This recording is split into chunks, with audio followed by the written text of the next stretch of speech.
Olá! Voltando com os nossos episódios de Fonocast.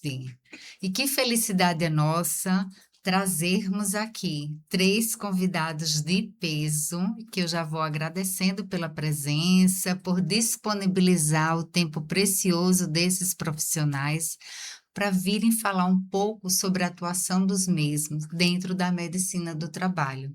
Afinal, o nosso intuito é sempre trazer informação de qualidade. Mas eu vou permitir, vou deixar eles mesmos se apresentarem. Doutor Adalberto. Noite, Cristine.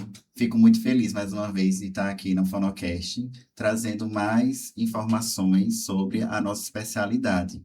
Meu nome é Adalberto, como a própria Cristine falou, sou médico do trabalho, atuo na empresa de distribuição energética aqui de Alagoas, sou professor universitário do curso de medicina do Centro Universitário SESMAC e também supervisor do programa de residência médica do Centro Universitário SESMAC.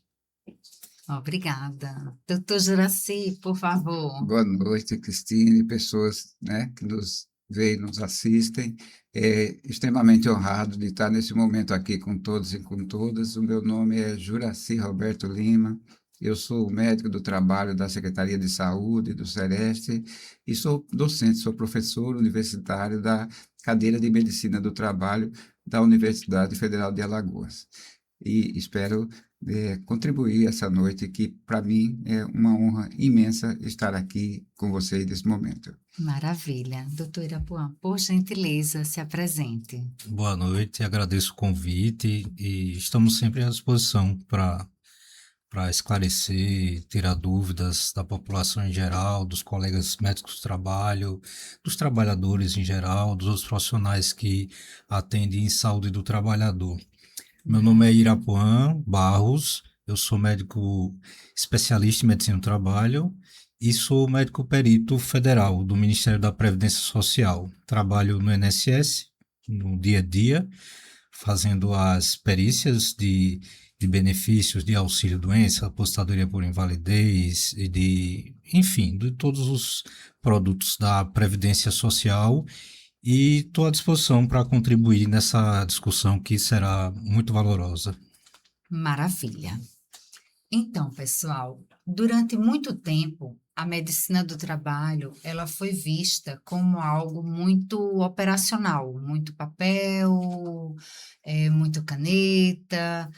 E hoje, o cenário mudou. A medicina do trabalho, ela vem se comportando de uma forma bem diferente, né? Bem ligada à gestão e ao resultado das empresas. Eu gostaria de ouvi-los falar um pouco sobre o cenário atual da medicina do trabalho. Quem gostaria de começar? Doutor Irapuã, doutor Juraci?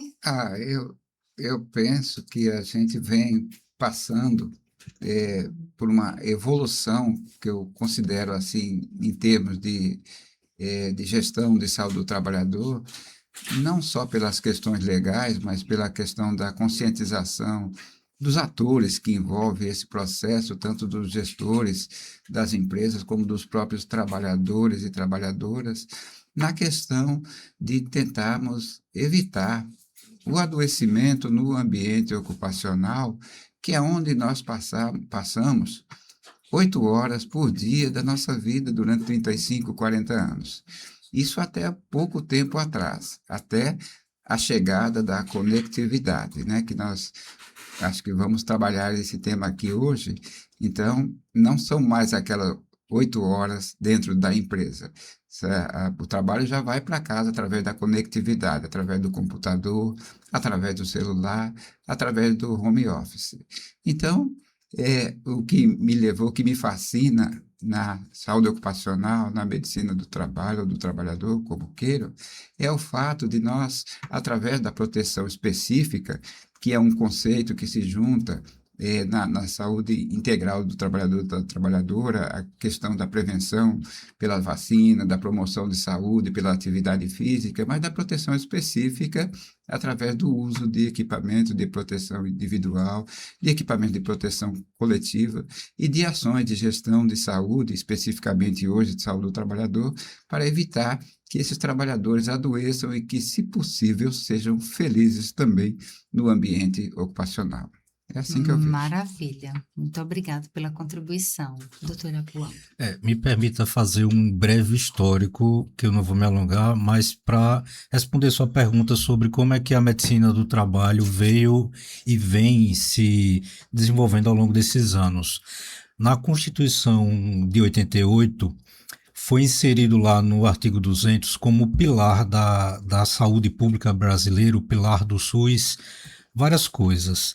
E um dos artigos que fala que um dos pilares da saúde pública é a saúde do trabalhador.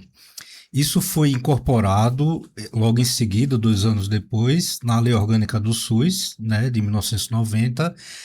Só que isso ficou muito incipiente, porque apesar da saúde do trabalhador ela ser dos pilares da saúde pública, nunca tinha sido colocado em prática. E demorou-se esse tempo todo para que as políticas públicas, as formações de profissionais, tudo isso começasse a incorporar a saúde do trabalhador e, por conseguinte, a medicina do trabalho na vida do cotidiano da saúde das pessoas. Porque você imagine que uma pessoa em idade produtiva, ela passa mais tempo no trabalho do que mais tempo com a sua família em casa, né? E você imaginar que o trabalho deve ser o local onde você vai ganhar o seu sustento, não o local onde você vai adoecer, trazer doença para casa, né? E então, a medicina do trabalho hoje, ela tem uma visão muito mais, como o Juraci falou, de atenção primária à saúde, né? De preventivo. Então, o médico do trabalho, hoje em dia, não é aquele médico do trabalho de antigamente que só preenchia papel, só assinava ASO, que é o atestado de saúde ocupacional, mas muitas vezes o médico do trabalho é o primeiro e talvez o único médico que aquele trabalhador vai ter acesso, né? E é este médico do trabalho que tem que ser resolutivo muitas vezes, né? Que tem que atender, que enxergar o indivíduo trabalhador como um ser holístico, né, como um ser integral e que precisa da sua saúde por completo para poder trabalhar bem, obviamente, mas para o seu bem-estar em geral. E esse sentido, né, da medicina do trabalho, que hoje em dia se enraiza cada vez mais como médico do trabalho que está inserido na atenção primária à saúde, isso foi trazido, inclusive, no penúltimo congresso da Associação Nacional de Medicina do Trabalho, que ocorreu em Porto Alegre, que o tema principal do congresso era justamente esse, né? O médico do trabalho na atenção primária à saúde. Então, o médico do trabalho hoje é um médico do trabalho diferente, que ele não só assina papel, né? Ele cuida da saúde das pessoas. Essa eu acho que é a principal mudança de paradigma da medicina do trabalho atualmente. Maravilha. Gente, olha que importância na fala do Dr. Irapuã. Muitas vezes é a oportunidade única que aquele trabalhador tem de ter algum retorno, de ter algo sobre a sua saúde.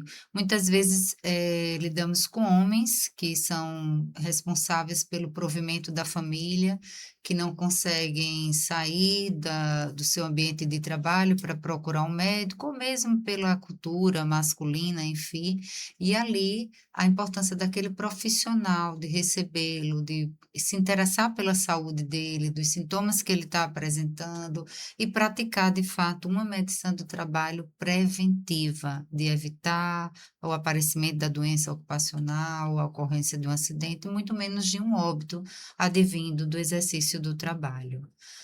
Doutor Roberto, as É interessante considerações. o que foi falado, realmente, porque tudo está mudando. A gente vem passando por um processo de evolução tecnológica.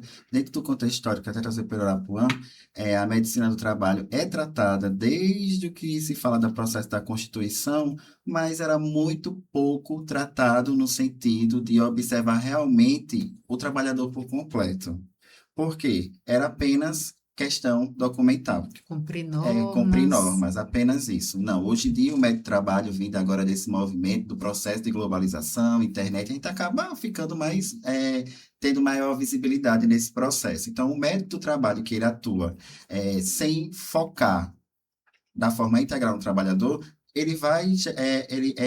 no processo da empresa, vai continuar com alto índice de afastamento, alto índice de doença, alto índice negativos, porque o processo do trabalho, ele é um fator determinante social de processo de saúde e doença, mas o trabalho, se ele faz um processo de saúde, de proteção à saúde daquela pessoa muito importante. Uhum. Ninguém quer ir para o trabalho para sair de lá adoecido. Eles falaram muito bem que é uma grande parte da nossa vida a gente acaba trabalhando. Hoje mesmo, a gente mesmo. Eu, o dia de hoje, saí 8 horas da manhã para começar, 8 horas da manhã iniciei minha atividade, às vezes 8 horas terminei, então a gente passa também por esse processo e também nós somos trabalhadores e queremos ter uma saúde de qualidade. Uhum. Então a gente tem que colocar isso em prática com a nossa população que é atendida por nós. Uhum. Eu gosto muito de dizer, assim, não com uma comparação, acaba sendo uma comparação, mas a empresa ela é uma grande área, então a gente acaba tendo domínio e conhecimento. Por isso que é muito importante o método de trabalho, ele estar presente até para conhecer as atividades e o que pode gerar de repercussão ali. Então, se a gente conhece, a gente consegue fazer o quê? Prevenir. De fato, Evitar o sentir-se adoecimento. como aquele Sentir, trabalhador ouvir na o sua trabalhador. É atividade. o chão de fábrica que vai nos nortear Uhum. nesse processo de proteção. Pegar o Maravilha. documentozinho lá, um PGR e elaborar um PCMSO é muito fácil, mas ouvir o trabalhador é totalmente essencial. Maravilha. Então, antes mesmo eu já devia ter perguntado, eu queria saber dos senhores, como foi essa escolha, o porquê da medicina do trabalho na vida de cada um, como foi essa escolha de profissão. Eu acho isso interessante porque temos muitos alunos de medicina hoje, recém-saídos da faculdade, já optando pela área de medicina do trabalho. Então, eu acho que é nosso papel também encorajá-los, motivá-los para que sigam nessa escolha mesmo. Doutor Juraci, por favor. A escolha dessa especialidade, a escolha da especialidade em si, para o egresso das instituições de formação, é sempre um momento ali de alguma dúvida, alguma insegurança, né? No meu caso, a saúde ocupacional, a medicina do trabalho, ela foi chegando assim meio que por osmose, né? Eu já me via, assim, recém-formado, nesse contexto assim, de me perguntar o que poderíamos fazer com tantas pessoas que adoecem e que morrem no ambiente ocupacional. Eu não sei se é porque eu trabalhei um pouco no outro extremo da vida, em ambiente de UTI. Será que a gente só precisaria atuar quando as coisas acontecessem, não é? Aí, como eu tenho formação também em atenção primária, que fala muito de promoção de saúde, e eu acho que a saúde do futuro, se o futuro já chegou, ela vai trabalhar mais no sentido de evitar que as pessoas adoeçam do que de forma curativa. Não que a gente possa abrir mão do curativo, sempre vai ter, mas a gente pode aumentar, ampliar a questão da promoção da saúde, de evitar que as pessoas adoeçam. Então, no contexto da saúde do trabalhador, essa questão da saúde, da proteção específica, da educação, saúde da gestão da saúde do trabalhador, é muito palpitante, porque a gente cursa aí com vários atores, não é só o trabalhador, é todo o entorno, é uma equipe multidisciplinar. E veio avançando, e a gente tem, né, os equipamentos de proteção que cuidam, tudo bem, do trabalhador dentro do ambiente ocupacional e a vida dele fora, né? E o olhar das empresas para isso, a conscientização das empresas, que não, se nós tivermos um ambiente do trabalho de satisfação para ambos, para gestores e para trabalhadores, o conflito ele praticamente Melhor não dos vai mundos. existir. Então, se a gente for puder olhar assim, isso passa a ser um investimento em saúde, que é o bem maior que toda empresa pode proporcionar ao seu trabalhador. Então, eu fiz isso, né? Eu fiz essa escolha e passo isso no ambiente acadêmico. E eles me perguntam assim, mas os resultados disso, né? E eu respondo assim, ó, gente, o resultado em qualquer especialidade que nós tivermos passará necessariamente pela nossa profissionografia, pela nossa índole, pelo respeito que teremos entre os colegas, né? E resumo, que fala que vaca dá leite, mas vaca não dá leite. É a gente que tira o leite Não da é vaca, verdade? né? É Então, verdade. né, Então, se vamos formos embora tirar, né? Esse livro. bem-sucedidos, né? A oportunidade sempre existirá. Uhum, maravilha, é isso mesmo. Doutora Puan, como é que a medicina do trabalho chegou na sua Chegou em mim. vida? Quando eu terminei minha faculdade de medicina, há 25 anos, quem me conquistou por primeiro foi a medicina de família e comunidade. Né? Foi a especialidade que eu primeiro abracei, que me especializei, é a minha primeira especialidade, assim como o Juraci também é especialista em medicina de família e comunidade também. E posteriormente veio para mim, surgiu uma oportunidade de trabalho que foi o concurso público de perito médico federal do INSS. Certo. Isso faz 21 anos. E aí eu passei no concurso, comecei a trabalhar como perito médico federal, sou perito médico federal esse tempo todo, há 21 anos. E aí, no dia a dia da perícia, é uma realidade totalmente diferente da medicina de família e comunidade. Você trabalha todo dia, você atua todo dia com um trabalhador adoecido que precisa se afastar, enfim. Isso na perícia médica. E isso me levou a buscar conhecimento na medicina do trabalho, na saúde do trabalhador. Uhum. E aí eu comecei a me apaixonar pela especialidade e me especializei também busquei a especialização da medicina do trabalho, me formei especialista, fiz a titulação e sou também médico do trabalho, mas a medicina do trabalho me surgiu dessa forma, Sim. através de uma oportunidade de trabalho, e as demandas do trabalho me impulsionaram a buscar novos saberes, novos conhecimentos. Isso me cativou e eu me especializei em medicina do trabalho por causa disso. Maravilha. Olha aí, quanta vivência, experiência diferente. Doutor Adalberto, como é que foi essa escolha?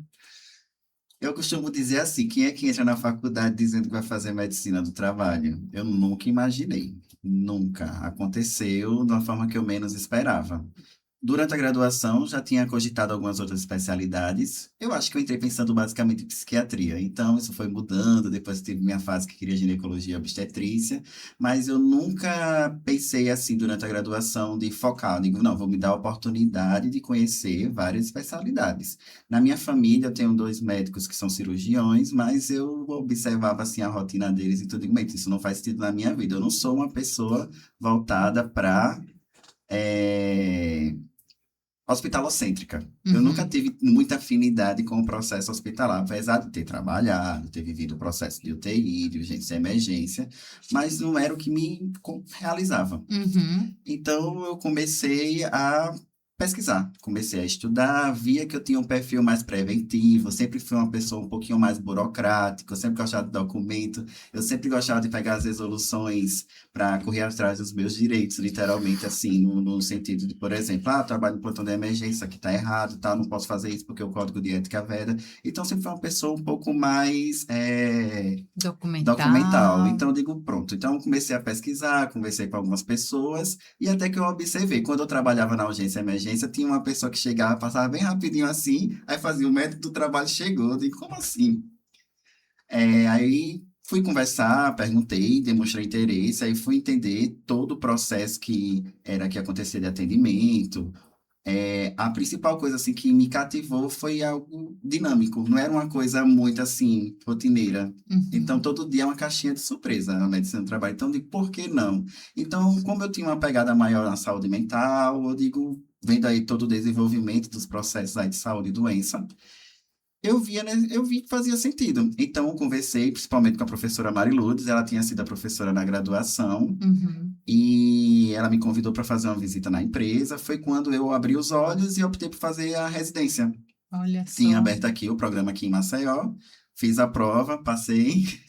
Coisa E boa. comecei e me permiti. Foi um processo assim muito incrível a residência. Eu posso dizer que eu vivi uma imersão na medicina do trabalho. Participei de congressos, apresentei trabalhos, ia nas empresas, metia a cara mesmo, falava assim, o PGR, como você construiu. Então, foi algo que foi muito orgânico, que foi crescendo. Me deu a oportunidade de viver e hoje eu digo que outro sentido, ter uma outra especialidade na minha vida. E até as coisas que eu faço paralelamente, assim, procurei fazer uma formação de auditoria em saúde, procurei fazer uma formação de perícia médica judicial, foi para agregar a Agregar. minha medicina do trabalho, que eu vi que fazia total sentido. E que maravilha hoje tê-lo como coordenador da residência em medicina do trabalho, É, com todo esse engajamento, né? com certeza. Os alunos só têm a ganhar. Muito bem.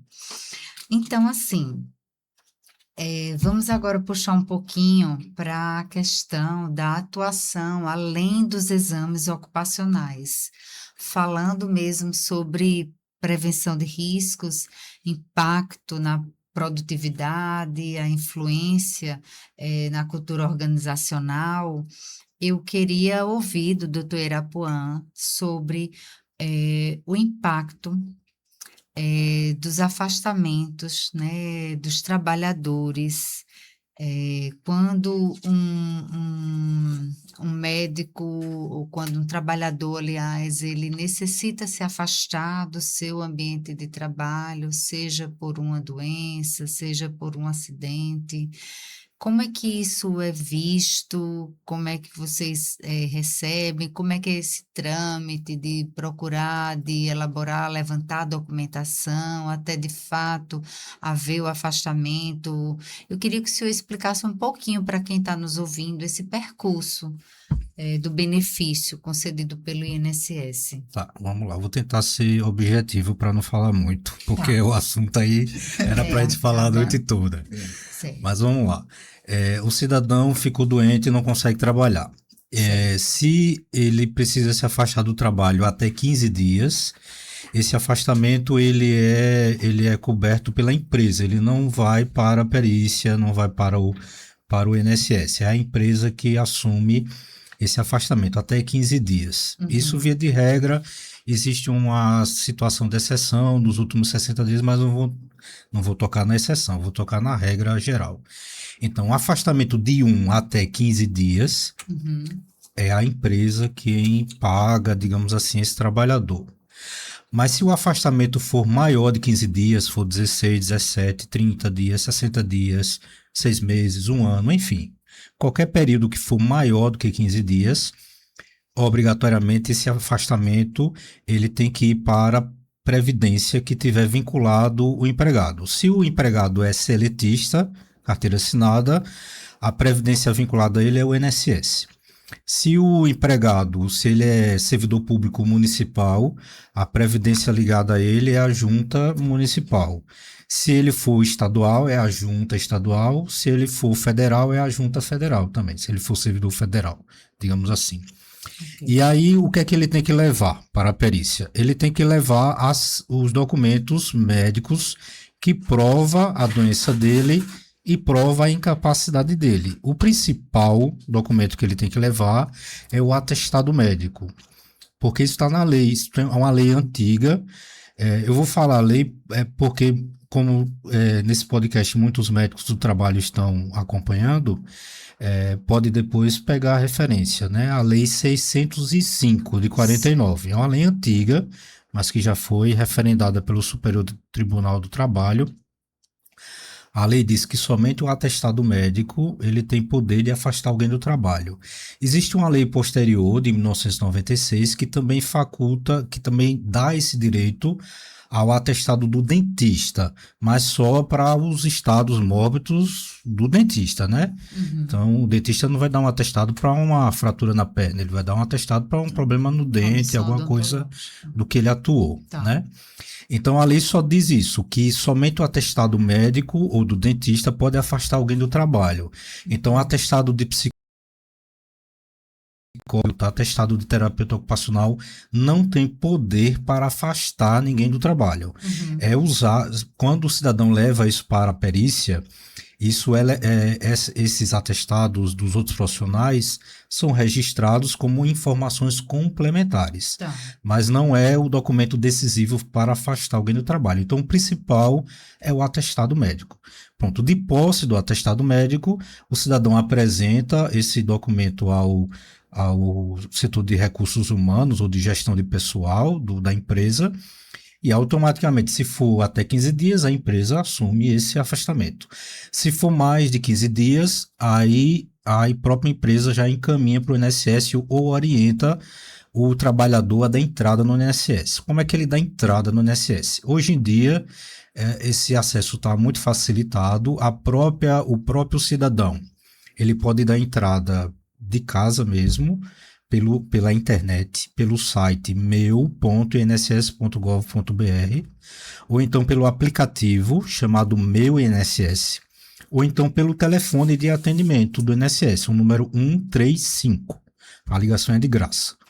E aí ele dá entrada no pedido do benefício, e aí, como é um afastamento temporário, ele vai ter que escolher o tipo de benefício que ele quer. O nome do benefício é auxílio por incapacidade temporária, ou antigamente chamado auxílio doença. E aí, quando ele dá a entrada pela internet ou pelo aplicativo, o sistema vai pedir para ele tirar uma foto do atestado e fazer o upload para o site ou pelo aplicativo. E aí, se o atestado tiver todo certinho, legível, tiver com CID 10, tiver com tempo de afastamento do trabalho, esse tempo de afastamento do trabalho for até 60 dias, atualmente o INSS concede o benefício sem nem o cidadão passar pela perícia. É tudo online. Certo. Demora uma semana mais ou menos para sair o resultado. É super rápido. Mas se tiver algum problema no atestado, ele não tiver legível, ou for mais de 60 dias de afastamento, aí o próprio sistema vai pedir para ele agendar uma perícia presencial. Certo. Aí nessa perícia presencial, que está demorando, atualmente em Alagoas, o tempo médio de espera está de 6 meses. Mas a tendência é ir diminuindo porque foram contratados peritos novos. Sim. Ainda num número insuficiente, mas foram. E a tendência é ir diminuindo aos poucos esse tempo. E aí ele entra no primeiro limbo previdenciário, que as pessoas não falam muito quando vão falar em limbo previdenciário, que é esse tempo entre ele pedir o benefício e ficar esperando a perícia, porque ele fica sem receber. Enquanto ele está aguardando a perícia, o INSS não está pagando ele. O INSS só paga ele quando faz a perícia. Tá? E aí ele vai para a perícia presencial. Na perícia presencial, ele vai apresentar ao perito o atestado médico que afastou ele do trabalho. Se ele também tiver algum exame complementar, radiografia, tomografia, ultrassonografia, enfim, ele leva também, mas o principal é o atestado. E aí o perito vai conceder ou não o benefício, e aí geralmente o perito ele concede por um tempo, e aí perto de terminar aquele tempo especificado pelo perito, o cidadão tem direito a pedir prorrogações. 2 prorrogações. Tem prorrogação por 2 vezes. Ele pede uma prorrogação, passa por uma outra perícia presencial. Se não melhorou naquele tempo, pede uma segunda prorrogação. Né? Então, basicamente, seria isso, respondendo de forma bem simples a sua pergunta. Quais são as documentações que ele precisa apresentar? É isso, é o atestado médico, exames ou do dentista, se o caso for de dentista, e se tiver exame complementar também. Que, por sinal, muito bem esclarecido, né? Me diga uma coisa, em relação ainda a essa questão do limbo previdenciário, já que tocamos no assunto. No caso daquele trabalhador que se afastou do ambiente de trabalho, o objetivo do trabalhador se afastar é ele ser reabilitado, né? Ele se tratar daquela patologia que o afastou. E dado um momento em que ele deve voltar ao trabalho, o trabalhador não se sente apto ainda a voltar. Ou acontece também do médico responsável pela empresa não considerá-lo apto. Como é que fica essa questão? Como é que vocês lidam com isso? Como é que é no dia a dia? Tá, vou tentar ser sucinto porque esse assunto também demanda muita explicação. Vou citar aquela lei de novo, a Lei 605, de 49. A lei, ela diz qual é a hierarquia, né? Qual é a decisão do médico que vale mais do que a outra. Porque, assim, a medicina não é uma ciência exata, né? Então, provavelmente, se um paciente for para 3 médicos no mesmo dia, 3 médicos diferentes, Sim. levando o mesmo exame, certamente ele vai sair com 3 diagnósticos diferentes e muito provavelmente com 3 tratamentos diferentes. Não é porque um médico está certo e os outros são errados, é porque a medicina não é uma ciência exata e muitas vezes você tem vários caminhos para percorrer para chegar no mesmo denominador comum. Só que quando essa divergência de opinião técnica, ela existe dentro da medicina do trabalho, da saúde do trabalhador, aí a gente tem um problema, porque você imagina esse paciente que foi para 3 médicos no mesmo dia. Um deu um atestado de 30 dias, outro deu um de 6 meses, outro deu de 15 dias. Aí chega na mão do Juraci, lá no Sereste, ou chega lá na empresa, e aí, qual é o atestado que vale mais? É o de 15 dias, é o de 6 meses ou é de 30 dias? Né? Para evitar esse tipo de situação, o legislador, né, federal criou uma lei de hierarquia, qual desses atestados deve ser considerado o primeiro, que vale mais do que o outro. Então, a gente imagine uma pirâmide, no topo da pirâmide, conforme essa lei, diz que a decisão técnica que vale mais é do perito médico previdenciário. Abaixo do perito médico previdenciário está do médico do trabalho. Abaixo do médico do trabalho está o médico do SUS, seja na esfera municipal, estadual ou federal. E abaixo do médico do SUS, valendo quase nada, está do médico assistente de escolha do paciente. Para o paciente, ele tem uma visão contrária dessa pirâmide, porque imagine ele, olha, o meu cardiologista que me acompanha há 20 anos, me deu um atestado dizendo que eu precisava me aposentar. Aí eu fui lá no Sereste, o doutor Juraci só me deu 30 dias. Ou foi no INSS, o INSS negou meu benefício, né? Então ele tem uma visão contrária dessa pirâmide. Então, eu falei isso para falar sobre o limbo. Então vamos lá, o cidadão, para ele chegar no limbo previdenciário, aquele clássico, significa que ele já passou por uma perícia inicial, e a perícia inicial foi favorável, concedeu um tempo de afastamento do trabalho para ele. E aí ele pediu prorrogações, ele pode pedir 2, chegou na segunda prorrogação, o perito disse, não, você está de alta agora, você vai voltar a trabalhar. Aí todo cidadão que recebe alta de benefício do INSS, obrigatoriamente passa pelo médico do trabalho na empresa, para o médico do trabalho fazer o exame de retorno ao trabalho. Isso. E emitir um atestado de saúde ocupacional, que é o ASO do exame de retorno ao trabalho. E aí, no exame de retorno ao trabalho, o doutor Juraci ou qualquer outro médico do trabalho, como o doutor Adalberto, ele tem autonomia de decidir também. Ele vai examinar o paciente, ele vai dizer, opa, peraí, ele não está apto para trabalhar. Mas aí o perito disse que estava, ele não concorda. E aí tem 2 opiniões divergentes. Lembra da hierarquia. Então, o que é que acontece? Aí é quando entra o limbo, né? Quando você tem o perito do INSS dizendo que ele está apto, ele vai para a empresa, o médico do trabalho da empresa diz que ele está inapto. E aí ele fica no limbo, por quê? Porque uma vez que o médico do trabalho diz que ele está inapto, ele fica sem receber da empresa. Uma vez que o perito já deu alta, ele fica sem receber do INSS. E aí ele fica nesse limbo sem receber de ninguém. E aí, qual é a orientação, né, até da Associação Nacional de Medicina do Trabalho e de grandes autores nessa área, como o doutor Mendanha, que é o exponente nessa área de medicina do trabalho. A orientação, não só da Associação de Medicina do Trabalho, como de vários juristas nessa área, é de que a empresa se submeta à decisão do INSS e aí o médico do trabalho não concordando com essa decisão, ele conclua aquele atestado como apto com restrição.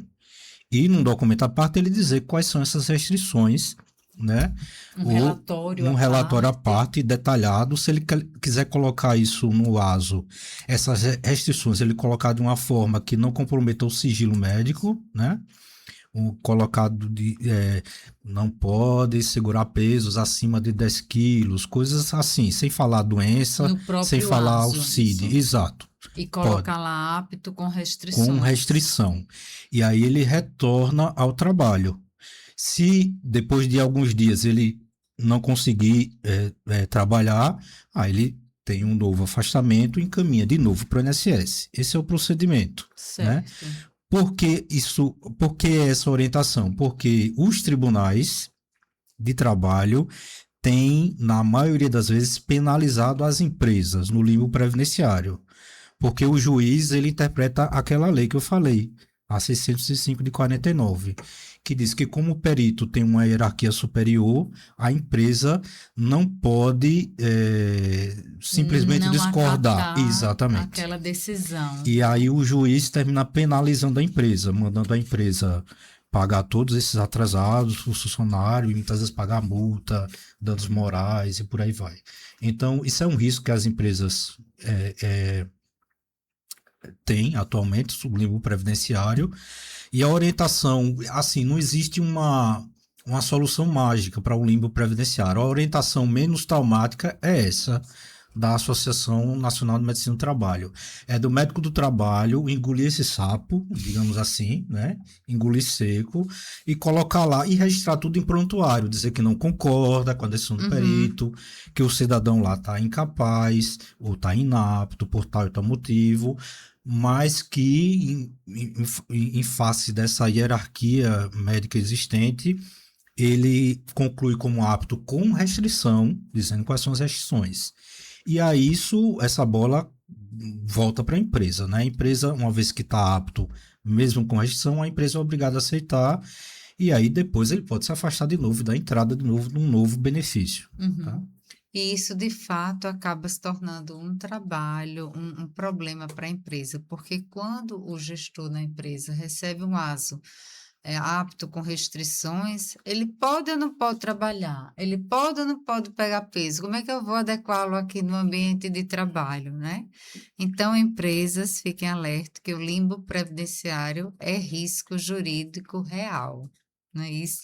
E a corda arrebenta para o lado da empresa. A corda sempre arrebenta, né, doutor Adalberto? Com certeza. Muito bem, mas eu acredito que tivemos uma boa explanação, né, sobre limbo previdenciário.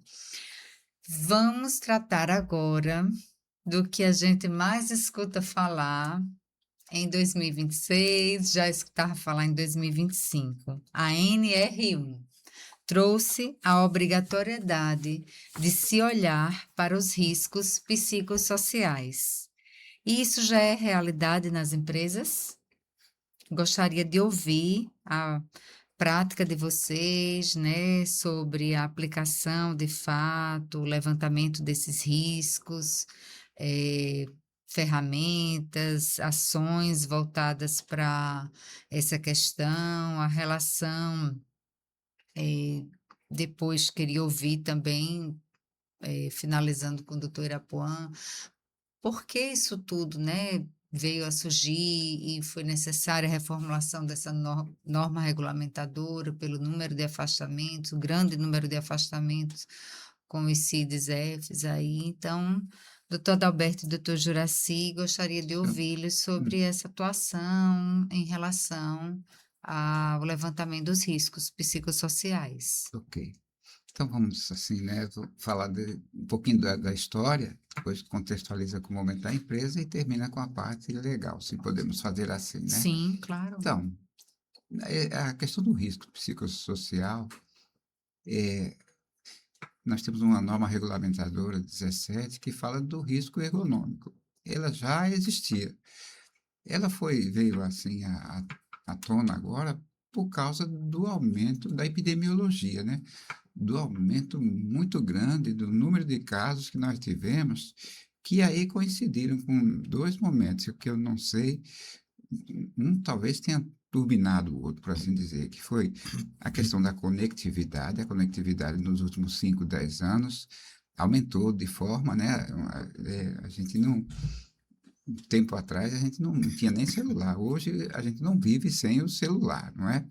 Então, e aí veio que as empresas passaram por um momento também, os ambientes ocupacionais, da questão da pandemia. Lembram da pandemia de Covid-19, em que muitas empresas agora, pelo risco de contágio da Covid, designaram esses trabalhos para serem feitos no domicílio, em casa. E aí isso foi crescendo, né? E a conectividade chegou presente para ficar mesmo, e dentro e fora da empresa. Muito bem. Nesse aspecto aí do risco psicossocial, o que pega mais, vamos assim dizer, é a questão da subjetividade, né? Da doença relacionada ao trabalho. Então, uma doença relacionada ao trabalho, ela tem um comportamento assim de percepção, de sutilidade, diferente de um acidente do trabalho. Um trabalhador que está na construção civil e que cai um tijolo na cabeça dele, todo mundo viu, foi no ambiente ocupacional. Mas aquele trabalhador, aquela doença que se manifesta de forma insidiosa, que quase ninguém percebe, mas que o trabalhador sente, né? E aquilo, no dia a dia, ele recebendo aquele ataque ao sistema emocional dele, que é como qualquer um outro sistema. Quando vai e recebe uma injúria além do que possa suportar, ele descompensa.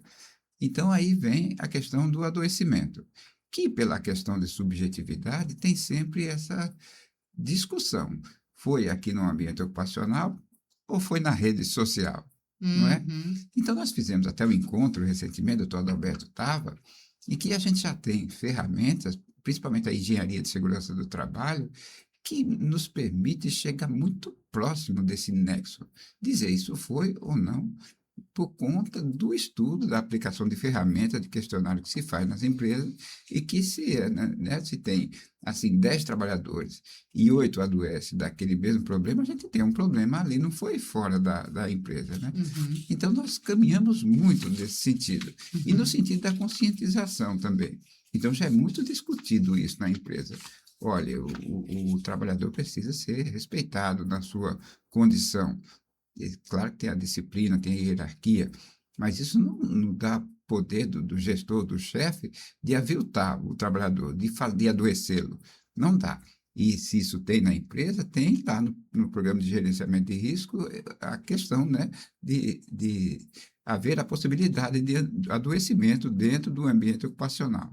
Pronto, e a partir daí as ferramentas que a gente fez de conscientização, tanto da empresa quanto do trabalhador, e de juntos estabelecermos políticas e formas de atuação para evitar que isso aconteça. Porque o adoecimento cognitivo é como, vamos dizer assim, uma doença que tem a propriedade de afastar o trabalhador do ambiente ocupacional. Como nós trabalhamos, eu e Irapô, numa agência bancária aí, que atendíamos trabalhadores que durante toda a consulta não conseguia parar de chorar. Como é que a gente vai colocar de volta esse trabalhador num caixa de banco se ele ou ela não consegue parar de chorar durante a atividade, né? Tá inapto. Então, e isso foi no ambiente ocupacional. Então, isso avançou muito, nós está nos desafiando ainda de forma, né? Mas a gente já tem uma consciência muito grande dos dois lados, e a gente, quando faz a gestão da saúde ocupacional, de termos esse diálogo que é multidisciplinar, que é trabalhador e gestor, que é o pessoal da saúde, todo mundo, e a gente já está começando a ter algumas soluções, mas que ainda, nesse momento, a implementação da NR1 ainda é um desafio para todos nós. É assim que está sendo. Como é que tem sido, doutor Adalberto, na prática atual, o senhor que trabalha dentro da empresa? Cristina, eu costumo dizer o seguinte: os riscos psicossociais sempre existiram. Só para concluir um raciocínio, dentro do contexto histórico, a gente via que na década de 60, 70, 80, as outras patologias eram mais comuns, doenças respiratórias, doença de pele, e lá no iniciozinho dos anos 90 aparecia lá um tracinho, quando a gente pega as pesquisas, transtornos mentais. E a gente vem observando que isso vem aumentando. Hoje é que, como o pessoal disse, só trazendo assim a alusão para banco, a doença de banco, a lerdose de ontem é o transtorno mental de hoje. Então, assim, as pessoas precisam compreender. Era muito mais fácil como antigamente, porque a NR17 já trazia a questão dos riscos psicossociais, mas o que é que normalmente na hora da construção da análise ergonômica preliminar, na construção do PGR, eles iam colocando lá, né, de canto, de canto, de canto, porque não existia uma mensuração, né? Era muito mais Uhum. fácil invisibilizar e dizer, não, Uhum. isso aqui não existe, porque as outras patologias a gente consegue ver, consegue um exame, é palpável. Isso. E faltava a questão de um conhecimento mais técnico voltado para a saúde mental. Hoje, com a quantidade de afastamentos, fez o governo federal ter o start. Não, a gente precisa também trazer essa responsabilidade para a empresa. Existem algumas coisas que estão sendo feitas, como, por exemplo, existem pesquisas internas de clima e tal, e tem até alguns selos famosos, tipo Great Place to Work. Uhum. Também tem dentro dele uma das organizações de saúde mental, umas organizações de promoção de saúde mental, como tem uma empresa muito famosa aqui, que está utilizando isso como como um fator de proteção psicossocial, que não é isso que vem falando. Não. Uhum. Vem falando-se o seguinte, que a gente precisa identificar, saber o que é que está acontecendo e, a partir disso, intervir, né? Uhum. Como a gente sempre pratica na construção do PGR, né? O inventário de risco, o plano de ação. Então, tudo isso já vem de conhecimento, Uhum. vem com essa construção. Então, o que é que muitas empresas estão fazendo? Muitas estão aplicando questionários validados. É muito importante que esses questionários sejam validados. Então, tem alguns famosos, como a PSOC, HSE, IT, por aí vai. Uhum. Isso vai depender muito da realidade do processo, porque, por exemplo, tem empresas pequenas. Como é que eu vou fazer, assim, uma empresa de uma função tem 5, 6 pessoas? A depender, eu vou conseguir identificar aquela pessoa. Não. Existem algumas outras alternativas que podem ser feitas, como discussão, palestras, atualizações, mas empresas maiores, que a gente não consegue fazer isso de forma pontual, que a gente precisa entender o contexto global, a gente vai ter questionários validados, que a partir disso vai avaliar alguns domínios dentro das suas atividades e dizer, olha, aqui a gente identificou que está tendo muito problema em relação à questão organizacional. Dentro traz isso a questão de baixa autonomia, traz muita questão também da cobrança excessiva, sabe? A forma de comunicação, de lidar com as situações. Então, esse domínio acaba sendo um pouquinho mais conhecido, óbvio, quando o trabalhador ele se sente seguro para fazer isso nas pesquisas. Porque, algumas vezes, como se é identificado algum trabalho, os trabalhadores acabam mentindo um pouquinho por medo de represália, que é isso que a gente não quer que aconteça. Sim. Não, eles precisam ser sinceros, porque a gente só consegue mudar. Porque é que Uma adianta? realidade, se de fato Porque é que adianta a gente encontrar um medir e documento levantar. lindo, né? E encontrar ali tudo tolerável, mas aumento de CDF, afastamento, as pessoas, é como eles falaram, acontece constantemente, chegar no seu consultório e se abrir.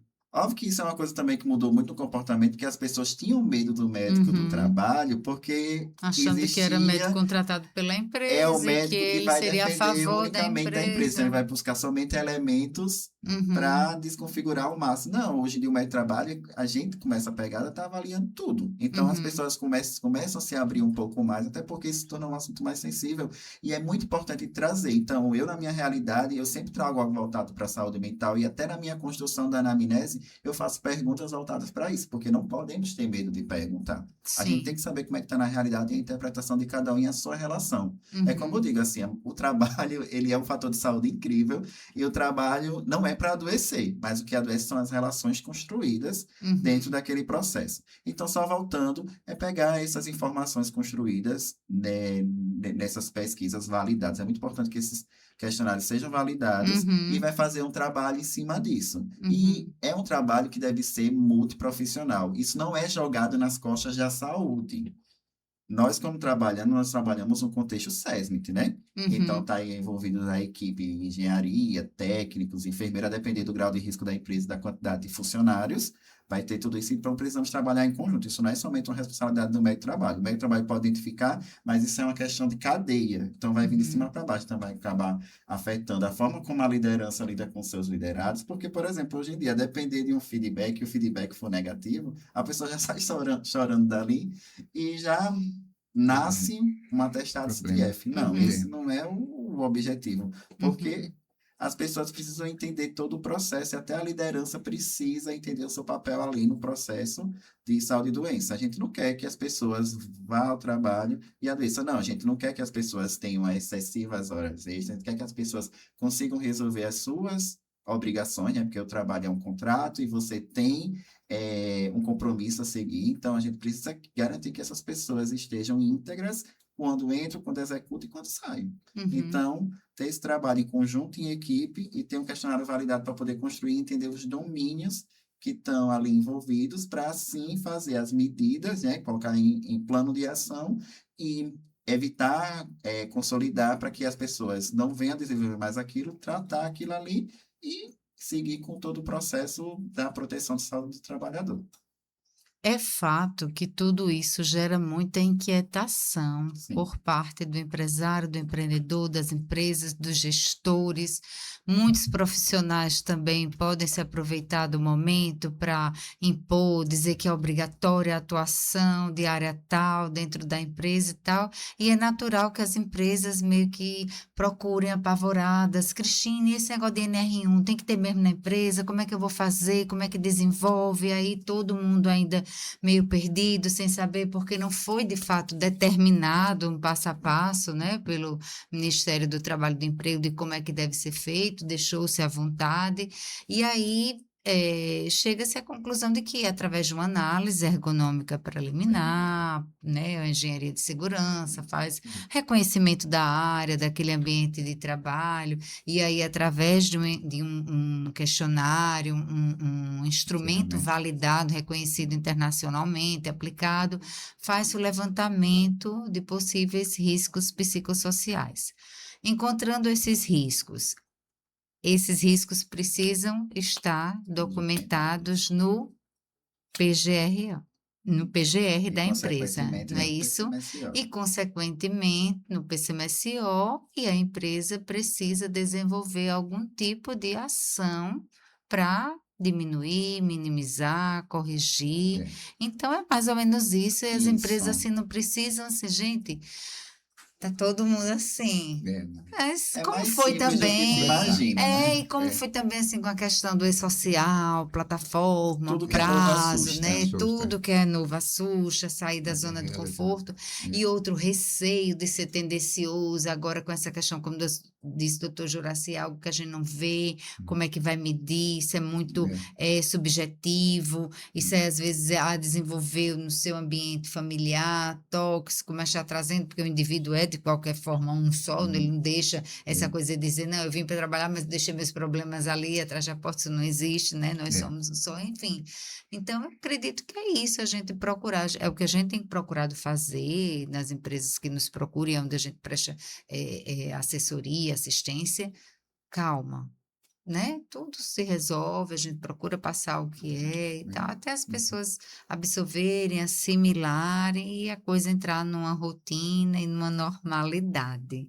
Mas eu gostaria de ouvir do doutor Irapuã, que trabalha no órgão federal, digamos assim, o órgão supremo, que tudo isso decorreu de quê? Do governo federal, de fato, ter que tomar alguma medida diante do aumento de patologias, gerando afastamento desses trabalhadores nesse perfil de saúde mental. Como é que foi isso? Como é que vocês sentiram isso dentro? Como é que foram as discussões?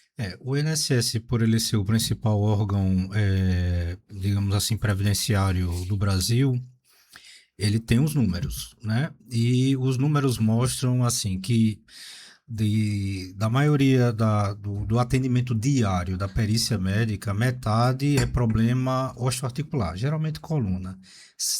30% é problema psíquico.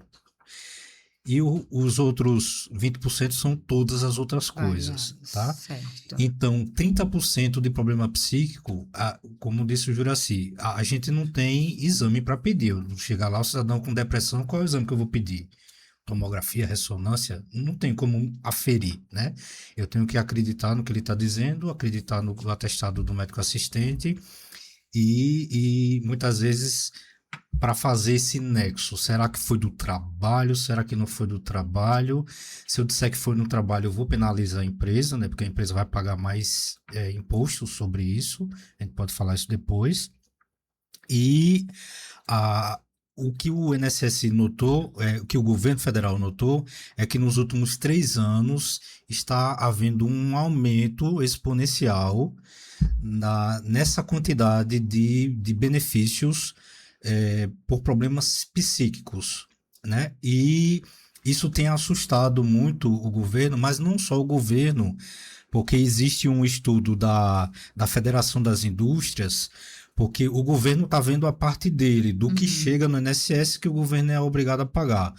Mas existe uma outra parte invisível que fica a cargo das empresas. Aqueles afastamentos com menos de 15 dias, quem paga são as empresas. A diminuição de produtividade, quando o cidadão não está bem do psíquico, quem paga é a empresa, né? Então se estima, somando tudo, né? Somando esse impacto nas empresas e esse impacto no INSS, no Tesouro Nacional, estima-se que atualmente isso comprometa 3%, os problemas psíquicos apenas comprometam cerca de 3% do PIB, do Produto Interno Bruto. Nossa. Parece pouca coisa, 3%, mas se você, fazendo uma comparação, todas as mineradoras, Vale, Samarco, BHP e todas as outras, todas elas juntas, elas correspondem a 3% do PIB nacional. Tudo que elas produzem, e olhe que são as empresas mais ricas do Brasil, né? São as mineradoras. Então, tudo que elas produzem repercute em cerca de 3% do PIB nacional. E esse cálculo que o governo faz, que algumas entidades fazem, juntando nessa parte invisível, são as empresas que pagam, e a parte visível, que o governo consegue enxergar, tudo isso compromete cerca de 3% do PIB. E isso é muita coisa, né? Porque quando o cidadão adoece da parte psíquica, muitas vezes o cidadão continua trabalhando, né? Como disse o Juraci, o cidadão chora, vai no banheiro da empresa, chora, depois volta e fica lá trabalhando, mas não produz da mesma forma, né? Não é a mesma coisa. E isso é uma bola de neve. Exato. A pessoa que não está ali, mas não está, E o cabeça que, longe. e o que a NR1 tentou trazer nessa mudança foi trazer o protagonismo dos setores de gestão do pessoal, antigamente chamado de recursos humanos, para que os setores de recursos humanos deixem de ser gestor de recursos humanos só de papel para ser gestor de pessoas, né? O setor de gestão de pessoas, gerir pessoas. Sensível a essa E a turma. gente tem um problema, eu costumo, aí é uma opinião minha, de que o setor de gestão de pessoas tem um papel fundamental justamente para identificar as lideranças adoecedoras.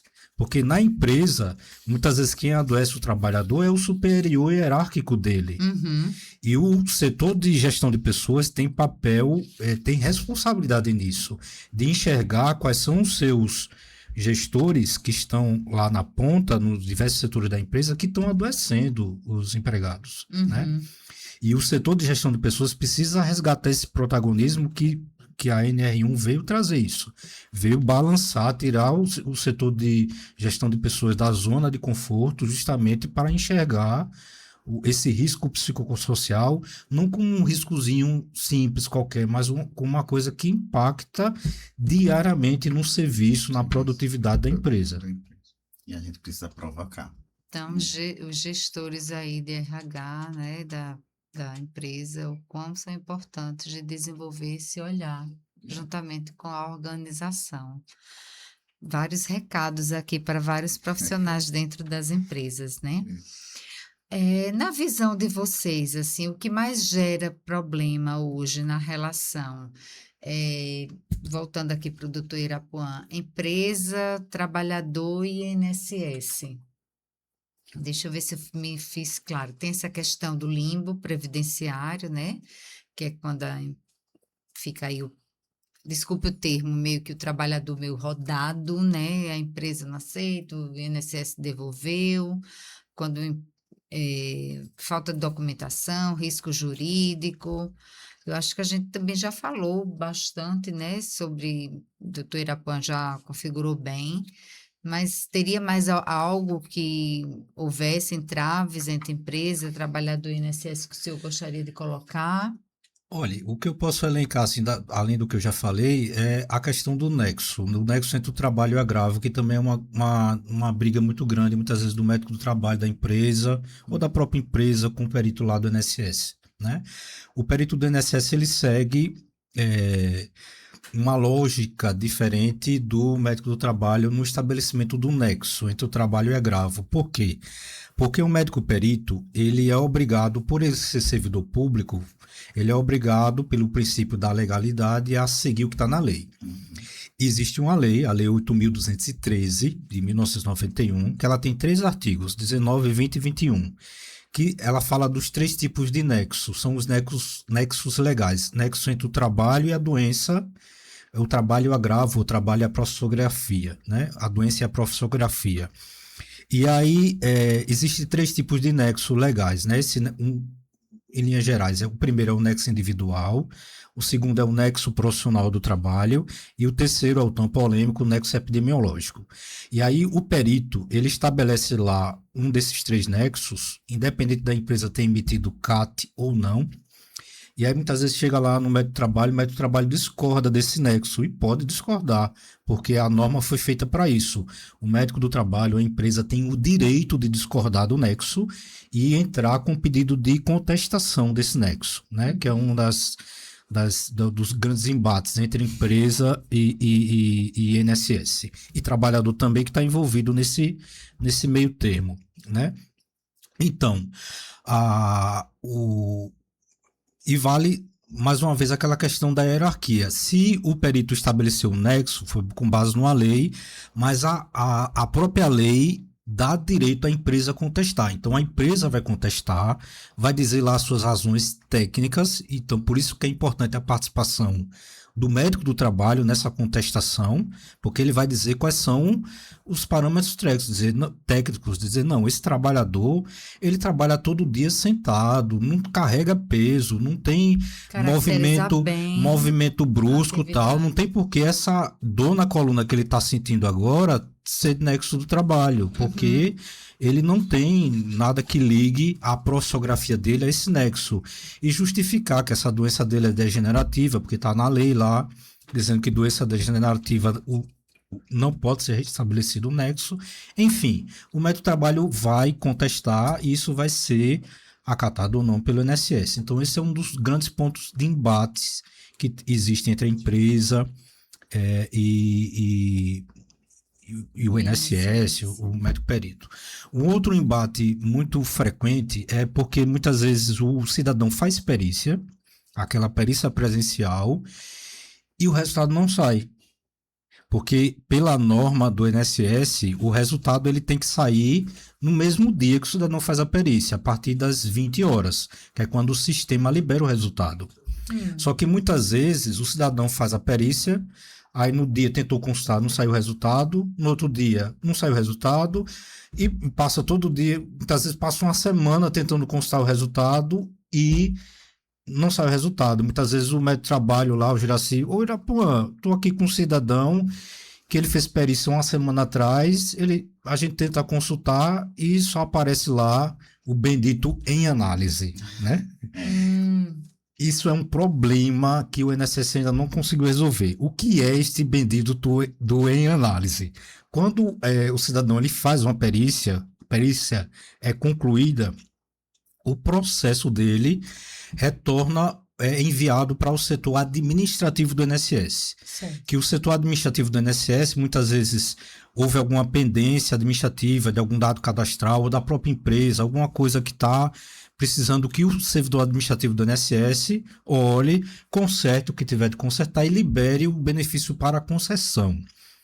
Só que o que aconteceu? Nos últimos 10 anos, o INSS perdeu 60% do número de funcionários administrativos, se aposentaram todos eles. e o INSS não fez mais concurso. Então, não tem gente para analisar. Esse é o problema. Suficiente para Então, analisar. muitas vezes o cidadão, quando faz a perícia e não tem pendência nenhuma, ótimo, o sistema libera no mesmo dia. Mas se tiver alguma pendência, um nome errado, uma letra errada, é Cavalcante com E, e no sistema Tá está com Cavalcante I. com I, pronto, só uma letrinha é responsável por deixar ele com pendência. E aí, essa pendência fica aguardando o servidor administrativo analisar. Isso tem demorado, em média, né? Porque tem vezes que demora mais, tem vezes que demora menos. Em média, 30 dias. Nossa. Então, esse é o E principal aí, problema de hoje em dia entre novo, empresas e INSS, é essa falta de pessoal, né? Falta de gente para trabalhar no INSS. entendi. E estamos nos direcionando para o encerramento do nosso 9º episódio de Fonocast. Eu gostaria que os nossos ilustres médicos deixassem para vocês, como conhecimento, como ideia ou como inspiração, o que acontece com a empresa que trata o assunto SST, Saúde e Segurança do Trabalho, apenas como uma obrigação, visando apenas evitar multas e fiscalização, afastamentos, processos trabalhistas, queda de produtividade. A gente procura passar no dia a dia de trabalho que a questão não é sobre cumprir norma, mas ir além. É sobre proteger empresa e trabalhadores. Então, eu gostaria que os senhores deixassem de mensagem mesmo para os gestores das empresas, para os empresários, para os trabalhadores, como é que é essa relação do médico, do trabalho, da empresa, do trabalhador, qual seria esse mundo ideal? Aí eu lanço a seguinte pergunta: qual é o maior bem da empresa? Trabalhador. O trabalhador. A gente precisa focar nele. A gente precisa fazer com que o trabalhador ele se sinta pertencente àquele lugar, que ele se sinta... A questão não é nem remuneração. A questão é que ele, quando vá trabalhar, ele se sinta contemplado. E isso é o que mais reduz o adoecimento. Muito bem. Maravilha. Doutor Juraci. Eu digo assim que a empresa que atua, que respeita, que acolhe a saúde ocupacional, ela é proeficiente. Ela previne as coisas, ela chega antes, ela planeja, dá tempo de fazer as coisas antes que aconteça, porque vai acontecer em algum momento, se a empresa adoece o trabalhador, essa conta vai vir e vai vir com juros e correção monetária. Então, se a gente for falar só em termos assim econômicos, que é o que as empresas entendem muito, não tem a menor dúvida de que isso é um retorno, é uma prevenção para que se evite um gasto futuro. Mas se a gente for falar de produtividade, como Irapuã trouxe aqui para nós, um trabalhador feliz e saudável, ele é muito mais produtivo do presenteísmo, como você falou aqui, tá? Então, é um investimento, não é uma despesa.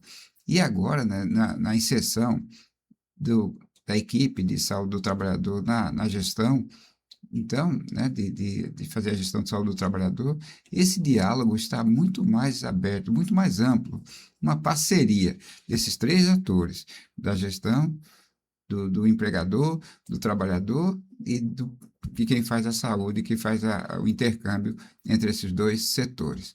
Então, não é uma despesa. Agora, mais do que nunca, é um investimento que trará satisfação e produtividade ao trabalhador e à trabalhadora. Esse é o meu recado. Não dá para a gente trabalhar sem esse entrelaçamento dentro da empresa, né? Verdade. Trazer o empresário, o empregador, para enxergar de fato esse cuidado real com o maior bem da empresa, o seu trabalhador, cuidar do ambiente de trabalho, capacitar o trabalhador para que o mesmo se torne conhecedor e o maior promotor da sua própria saúde. Doutora Puan, mesmo hoje o senhor atuando na esfera federal, mas o senhor tem essa formação na promoção da saúde, no médico de família, então eu gostaria também de ouvi-lo, em relação à atuação hoje dessas empresas, em não encarar a saúde e segurança do trabalho como uma obrigação, mas um dever real, um cuidado real. As empresas que continuam enxergando que o método de trabalho é só para assinar papel, assinar ASO, assinar PCMSO, PGR, essas empresas estão cada vez mais pagando impostos. O Juraci e o Adalberto falaram muito dessa parte do trabalhador, tá? Eu vou falar da parte financeira, que é o que as empresas entendem, né? Então, toda vez que uma empresa ela tem um benefício acidentário concedido pelo INSS, isso aumenta a alíquota de imposto que a empresa paga. As empresas elas pagam um imposto que antigamente chamava seguro de acidente de trabalho, agora é o RAT, e esse seguro ele tem um fator multiplicador, que é o FAP, o fator acidentário de prevenção. Então, quanto mais benefício acidentário a empresa tiver, ou a aposentadoria acidentária a empresa tiver, mais imposto ela paga. Ela pode dobrar o valor do imposto. E esse imposto, essa porcentagem que varia de 0,5% a 2%, é sobre o valor do faturamento geral da empresa. Então, você imaginar uma empresa que fatura milhões, bilhões, 2% de bilhões é muita coisa. E esses 2% podem duplicar, pode ser 4%. Né? Então, o contrário também é inversamente verdadeiro, porque a lei o fator acidentário de prevenção não só penaliza quem adoece mais, também bonifica quem adoece menos. Então, aquela empresa que tem menos acidente de trabalho, menos afastamento por doença do trabalho ou acidente de trabalho, elas pagam menos impostos, pode pagar metade da alíquota devida a ela. Né? Então, isso mostra o impacto financeiro que a empresa pode ter só numa simples conta que é do imposto federal. Então, ela pode ou pagar metade ou pagar o dobro do imposto que ela paga, a depender da quantidade de pessoas que adoecem na empresa. E sem falar naquela conta que eu tinha falado antes, naquela conta que antes não se tinha noção, mas que está se começando a ter, sobre o que a empresa gasta ou deixa de receber daquele cidadão que trabalha doente, que ele está trabalhando, mas ele está adoecido, né? Ou que ele se afasta, mas por pouco tempo, 2 dias aqui, outra semana mais 2 dias, daqui a 15 dias mais 2 dias de novo. Então, esse impacto financeiro na empresa, isso é coisa de bilhões, né? Se você juntar várias empresas ou uma empresa que tem um faturamento grande, isso pode ser evitado ou minimizado se a empresa souber e fazer um manejo adequado do risco psicossocial. Maravilha. É isso. Olha aí, gente, quanta informação valiosa que procuramos trazer para vocês com a vinda desses 3 renomados profissionais. Esse é o compromisso Fonoclin, sempre trazendo o que há de mais atual para vocês, com pessoas que vivem constantemente se atualizando e estudando para fazer uma medicina ocupacional diferente para Alagoas. E assim, damos por encerrado mais um episódio Fonocast. Obrigado pela presença de todos. Obrigado. Obrigado.